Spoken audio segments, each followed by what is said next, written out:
Fellas, we're in the golden era of UFC champions to the point where there's an argument that the top 10 greatest fighters of all time, 6 of them are current UFC champions in men's weight classes. If you just look at all the champions we've got right now in the UFC and look at how spectacular it is, the lineup. Like, you go to flyweight, you've got Alejandro Pantoja. This guy's on this big winning streak, defending champion, so far ahead of every flyweight. And I think he's got the greatest resume in flyweight history. As far as resume goes, no one's beating him. And if he beats Joshua Van at UFC 323, which is a big favourite, that's only going to extend the resume.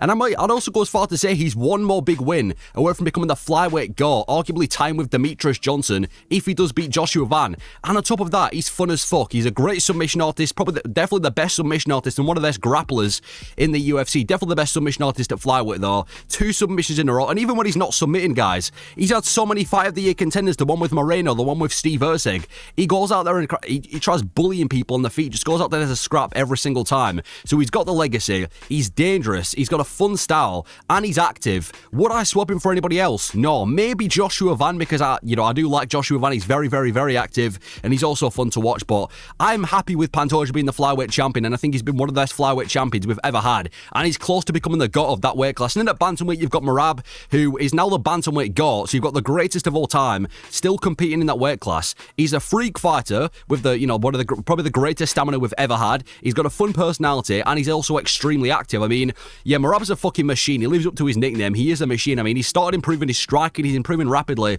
and obviously one of the most dominant 5-round grapplers in the history of the sport. He's got an amazing stamina from round 1 to round 5. Mauls everybody from strikers to grapplers to well-rounded dudes. His wrestling is some of the best, and on top of that, he knows how to promote a fight. He's got a good personality. He's not one of these boring personality champions. He knows how to promote a fight, easy to be a fan of, and he beats every bantamweight in the history of MMA. I don't give a fuck what stylistic problems there may be to Merab. He's beaten so many of the tough styles in the modern era. I think he beats every bantamweight in the history of the sport. So would I swap him for anybody else? No, I wouldn't. I mean, I know there's more entertaining fighters out there than Merab, like Sean O'Malley and whatever, but I'm happy with Merab being a champion. Extremely active, the greatest bantamweight of all time, dominates everybody with the wrestling. I'm happy with Merab. And then you've got Volkanovski in the featherweight division, who's had an amazing career story. Obviously dominates the featherweight division for a long, long time.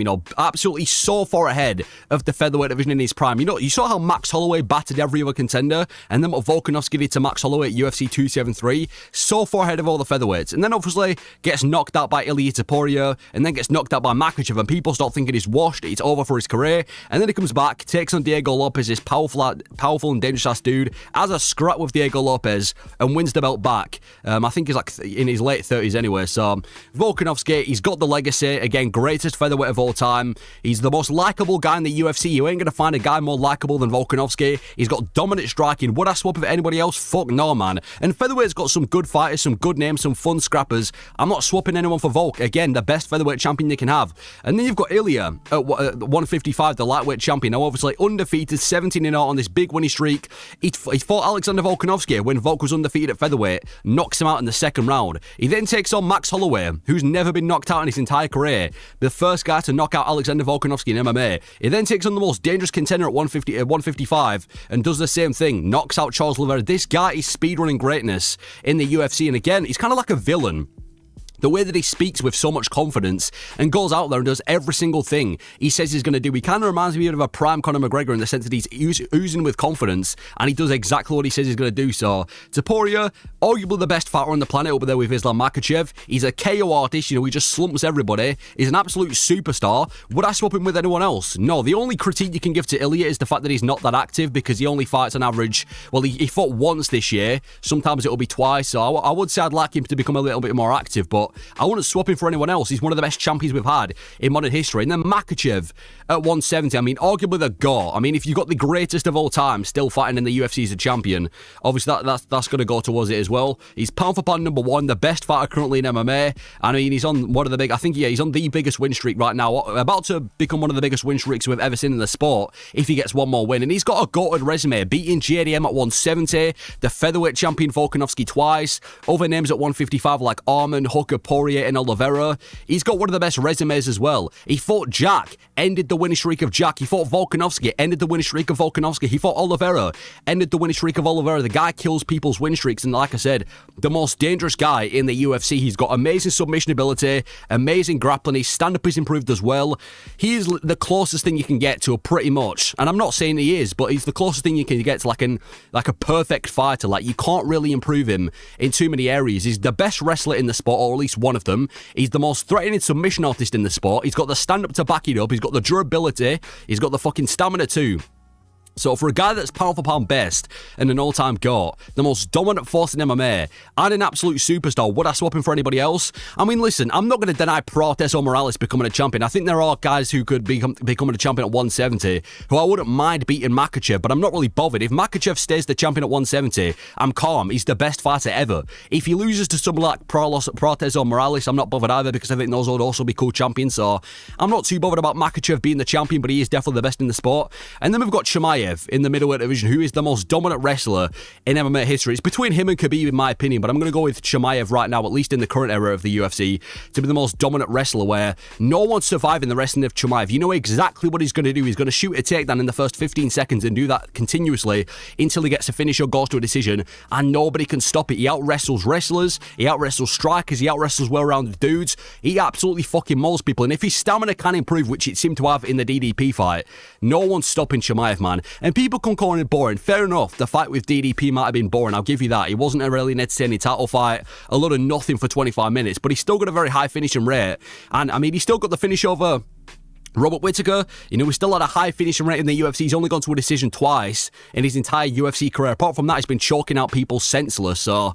Chimaev, most dominant wrestler in history. You can call it boring, but he's got, you know, the dominance going for him, and he's terrifying. Would I swap him for anybody else? Yes. I think DDP was a better champion, because I think Chimaev, I don't really like him as a person. He's quite inactive, and again, his fighting style might not be that fun, but he could go on a tear. Like I said, he's one of those fighters that you might not like, but he could go on a big tear in the middleweight division, because I genuinely can't think of a single name that I can think of beating Chimaev right now at 185. And then you've got Poatan in the light heavyweight division, the most devastating puncher in MMA history. He's had one of the best careers in such a short amount of time as well. A belt in 2 weight classes, many different storylines, one of the greatest careers as well, and he's one of the best characters as well to go with that storyline. But again, devastating puncher, from knocking out Magomed Ankalaev. He's got that left hook. You know exactly what's going to happen in a Poatan fight. It's just going to be another victim that gets slipped by Poatan. Every single one of his title wins in the UFC have ended in by him finishing somebody in all of his wins, knocking somebody out. He's the most devastating KO artist in the entirety of the UFC, arguably one of the hardest hitters ever.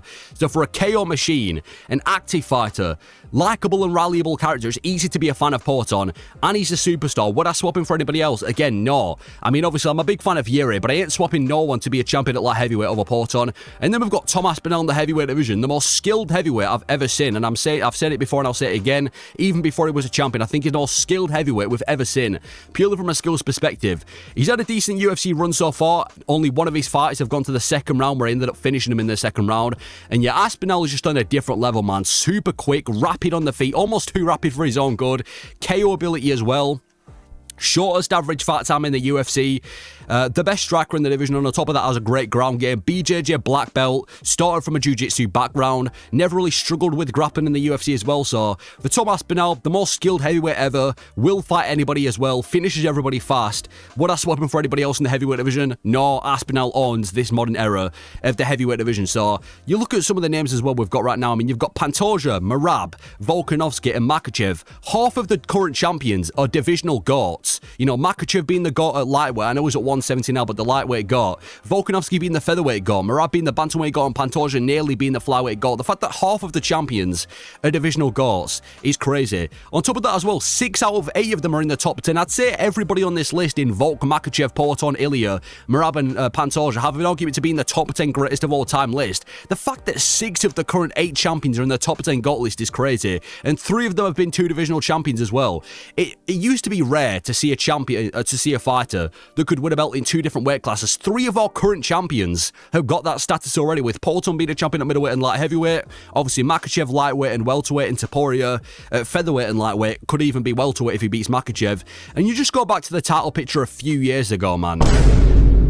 it was messy. Like, a lot of the champions we had back then were not respected champions, and I mean, they're just really fun to watch. We had a pretty bad title lineage a few years ago. Like, you compare Pantoja to Moreno. I'm a fan of Moreno, but Pantoja's dominance has been a completely different level to anything Moreno has done. You know, he was a bit of a win-loss fighter with Figueiredo, ended up winning the belt back just to lose it to Pantoja immediately. Merab and Sterling, they're training partners. They've got a similar style with grappling, but I just found Merab a lot more likeable as a person. He's a lot more active than Sterling, and I actually find his fighting style a lot fun rather than just being a wet blanket backpack fighter. Volkanovski, he's been featherweight champion then and now. Topuria versus Makhachev, I mean, Topuria's already proven because of his run at featherweight back then. Makhachev, back in 2022, had only just won the belt over Oliveira. He wasn't a bad champion, but he wasn't proven. Makhachev versus Leon, I mean, this goes without saying. I'm picking Makhachev over Leon. He's already proven at 155. He just dominated JDM, and Leon has to be one of the most boring champions we've had in the modern in the recent history. Chimaev and Adesanya, I'd say, on a different level. Adesanya's dominance, I guess, would give it to him. So I'd say Adesanya was probably a better champion than Chimaev, who's also a lot more active. So I'd say they're both as bad, though, because Adesanya was also very boring during this title reign, going to a decision a shit ton of times. All obviously Poton versus fucking Jamal Hill. I mean, you're comparing one of the greatest champions in modern history to one of the worst champions in the history of the UFC. And then obviously Aspinall, heavyweight champion right now, and a couple of years ago it was vacant. And even women MMA.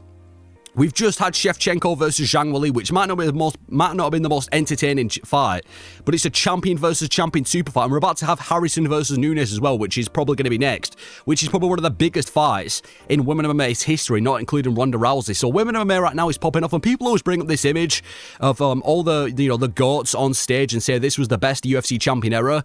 Mate, that, don't get me wrong, the people on screen bang, all of them are goats, but the modern era is a greater version of this image. The modern champions that we've got right now is like this image, but greater. Like, you've got the bantamweight got in Merab, the featherweight got in Volkanovski, the got and the lightweight got in Makhachev. You've got the nearly flyweight got in Alejandro Pantoja right now. And even some of the title fights we've got coming up, like Pantoja versus Van, one of the most anticipated flyweight fights of all time. I've always been excited for Pantoja's fights because, like I said at the beginning, he's never in boring fights, but him and Joshua Van, youth versus age, or youth versus experience, should I say, this new young guy, extremely active, great boxer, #1 contender versus Pantoja, and arguably his biggest test.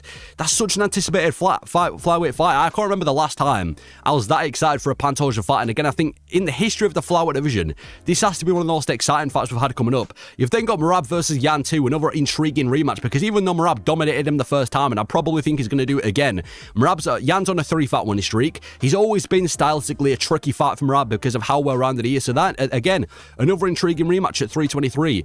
And then for Topuria, he's obviously not booked, but it's either going to be him versus Arman, which is going to be a banger after Arman beats Hooker. That's a banger of fight. Probably the best fight he can do for Topuria outside of Makhachev. Him and Pimlet is a massive rivalry. Might not be the most competitive fight, but it's a huge rivalry. And I hope it's not Justin Gaethje, because that really would be a waste of a title fight. Just another body for Topuria to catch. Or even, obviously, Ilia Topuria versus Islam Makhachev, which would be, I think, the best fight in MMA history. I don't think you can make a better fight than Topuria versus Makhachev in history. It would be record-breaking. It would do record-breaking numbers. I imagine it would be the biggest fight in the history of the sport, not including McGregor.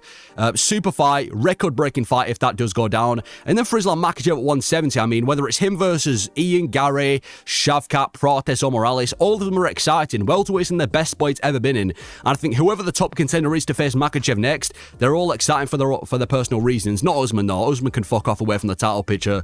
I don't want to see him get a title shot any soon. And then for Chimaev, it's probably going to be Imavov next, where you've got the best grappler versus the best striker in the division. I do assume Chimaev's going to dominate him, but he's facing the best striker. And then for Poton, it's either going to be him versus Ulberg, another KO artist, which again, you can't say that's going to be a boring fight. Somebody's getting knocked out. Or it's going to be him against John Jones, which I hope isn't, for any sort of belt. But it would be a super fight, and it would be a massive fight. Again, a record-breaking fight for the heavyweight division. And then obviously Aspinall, probably going to be rebooked against Cyril Gane, and as long as there's no eye pokes, based off the first fight, he's going to be a banger. And we're also in the record-breaking era as well for the UFC. Like Anderson Silva's 16-fight win streak, this will never be broken, is what everybody said. And we're about to see Islam Makhachev, if he gets one more win, break the record. And he's tying the record now as well, so it isn't even like Anderson Silva owns the record. Arguably Makhachev does too. And then Merab, 4 title defenses in a single calendar year. Most champions nowadays struggle to defend a belt fucking twice a year. And then we've got Merab doing 4 a year, saying he wants to do 5 in 2026. He also has the record for the most takedowns landed as well. Dude living up to his nickname as the Machine. You've got Tom Aspinall with the shortest average fight time in the history of the UFC, which again is something to easily promote the heavyweight champion. So I think the UFC champions we've got right now is the golden era of UFC champions. From record breaking, from entertainment, from star power wise to accomplishments. I think we're in a really good era and a really good spot for UFC champions. So let me know your thoughts on the current UFC champion lineage. Do you agree? Disagree? Do you think that there's been any better eras and why? Let me know your thoughts. Thank you for watching.